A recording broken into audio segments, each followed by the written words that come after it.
Hi, thank you very much for your time. One thing that when I was talking with a friend about a year ago about one thing I would have liked to have seen with this process, and just first of all, my name is Tom Wald. I live in Cherrywood in District 9, also Upper Boggy Creek neighborhood area. I was speaking with a friend about a year ago and said that ideally there would be a values, people would be able to talk overtly about their values and then discuss the facts of how we implement those values, and that would be what the Code Next process would be about. I think that would have been something that would have had to been led by a nonprofit or a community organization.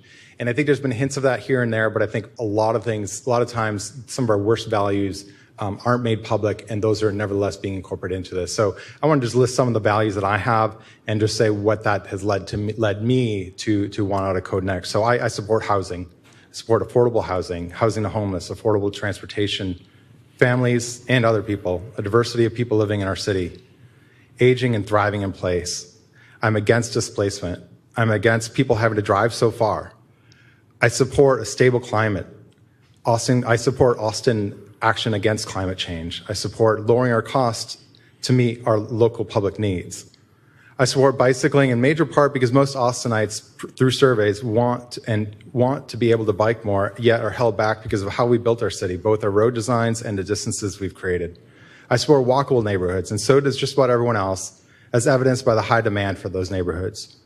I support better transit, Vision Zero, which means zero transportation fatalities and zero serious injuries.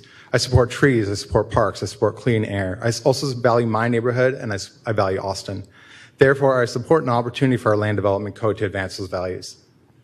And I support more housing in high opportunity areas and near job centers. I support the choice to not build car parking as long as ADA accessible parking is available. I support smaller lot sizes. I support facilitating more sixplexes in our residential neighborhoods, for example, and other policy changes that support the aforementioned values that are shared by many others. And I want to add something. This is not in rebuttal to you, Councilmember Houston, but just something that I've heard throughout the discussion about neighborhood plans. So I've served on the Upper Boggy Creek neighborhood planning team for a number of years.